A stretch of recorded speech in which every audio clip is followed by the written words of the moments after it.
बिस्मिल्लाहिर्रहमानिर्रहीम। ये हमारे चैप्टर 1 स्टोइकोमेट्री का पार्ट 2 है और इस वीडियो में हम राउंडिंग ऑफ डेटा देखेंगे। तो राउंडिंग ऑफ डेटा क्या है? इससे पहले हमने सिग्निफिकेंट फिगर पढ़ा था। अगर हम किसी नंबर को रिड्यूस करना चाहते हैं अपने डिज़ायर्ड या ख्वाहिश के मुताबिक सिग्निफिकेंट फिगर में and adjust the last reported digit is known as rounding off data.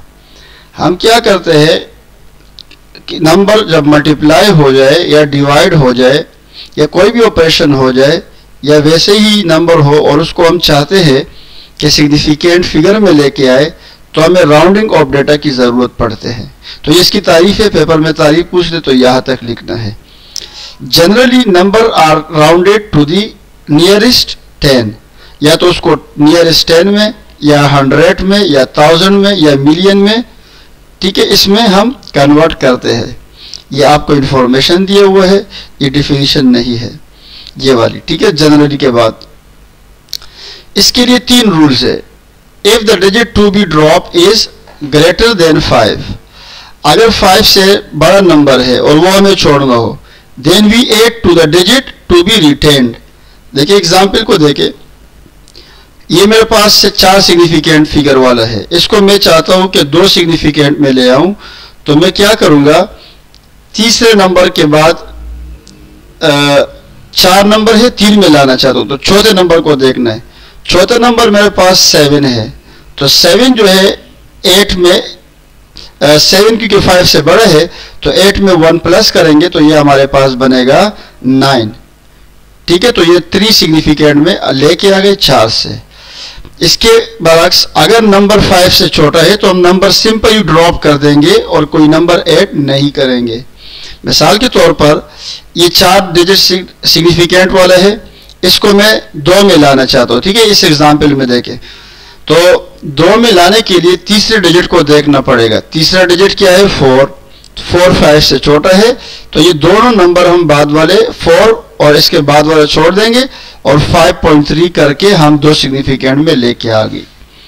तो हमने 2 केसेस पढ़ी, एक 5 से बड़ा, एक 5 से छोटा। 5 से बड़ा हो उसको छोड़ना हो तो हम क्या करेंगे, एक नंबर अगले वाले में प्लस कर देंगे, और अगर 5 से छोटा है तो ड्रॉप कर देंगे, कोई प्लस नहीं करेंगे। अब अगर एग्जैक्टली 5 हो, if the digit to be dropped is exactly 5, then there are 2 possible situation. तो 2 सिचुएशन हो सकती है और ये इवन और ऑड की वजह से आती है। If the digit to be retain is an even, then just drop 5, तो हम 5 को क्या कर देंगे, ड्रॉप कर देंगे अगर इवन हो। मिसाल के तौर पर ये 7.865, तो मैं इसको 2 सिग्निफिकेंट फिगर में 3 सिग्निफिकेंट में कि 786 3 में लाना चाह रहा हूं, तो चौथा जो नंबर है वो एग्जैक्टली 5 है, तो 5 ऑड है और इससे पहले जो है ना इवन है, तो ये इसके साथ प्लस नहीं होगा और सिर्फ नंबर छोड़ देंगे। अगर इस 5 के बाद और भी डिजिट हो जाए तो वो भी हम छोड़ करके इसको 3 सिग्निफिकेंट में ले आते। If the digit to be retain is an odd, अगर वो नंबर ऑड है जिसको हमें छोड़ना हो, देन 8 to 8, ठीक है। तो ये देखिए 7.835, तो इस 5 को हम हटाना चाह रहे, तो इसमें अगला नंबर ऑड है तो ये 3 यानी कि इसमें हमने एक जमा किया तो 7.84। ये राउंडिंग ऑफ डेटा है। स्टोइकोमेट्री, ठीक है, तो ये तारीफ है। स्टोइकोमेट्री की तारीफ क्या है?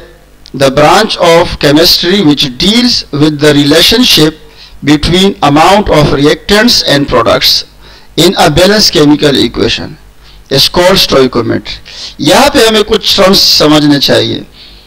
पहली बात कि रिएक्टेंट्स क्या है, तो केमिकल रिएक्शन में जो चीज़ें आपस में मिल करके नई चीज बनाती है वो कहलाते हैं रिएक्टेंट, और ये रिएक्शन में उल्टे साइड पे लिखे जाते हैं, इस तरफ जो है ये रिएक्टेंट है।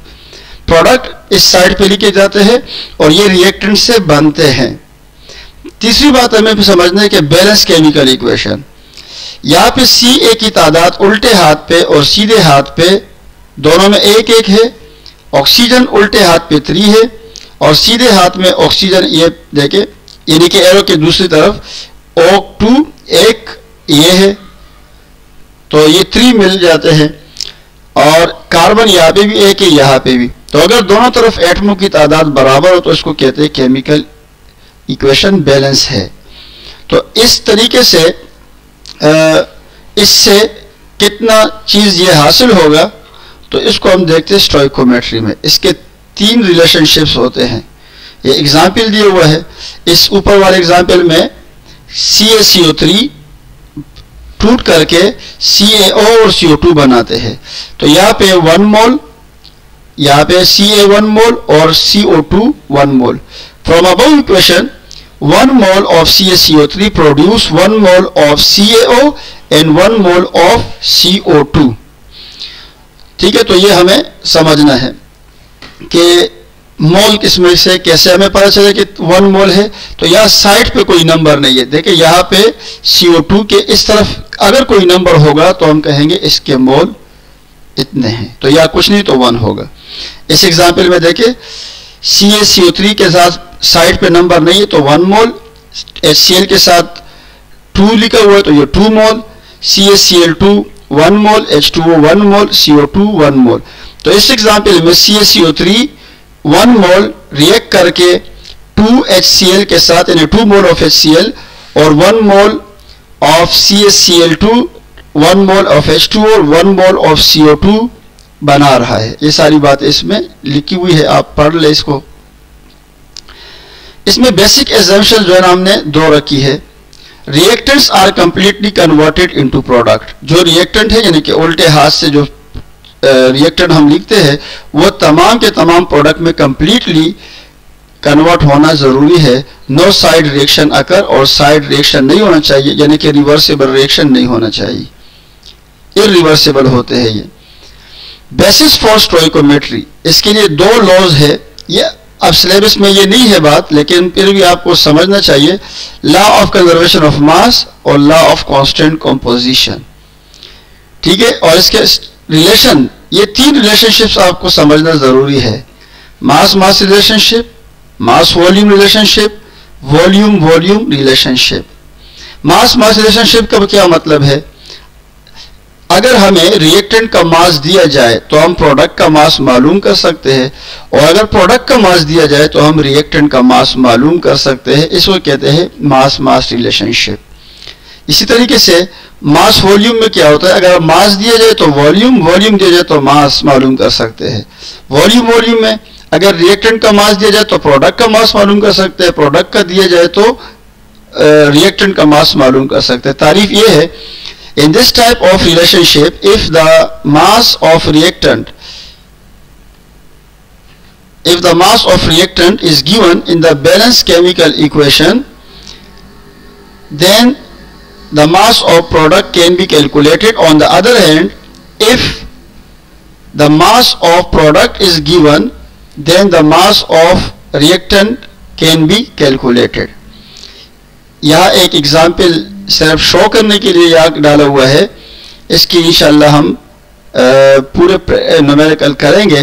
तो न्यूमेरिकल को मैं फिलहाल स्किप कर रहा हूँ, इसमें बयान नहीं करते हैं, अलग वीडियो बनाएंगे। तो ये मास वॉल्यूम का मैंने आपको ज़ुबानी कलामी बता दिया था, इस तारीफ को भी एक नज़र देख लें।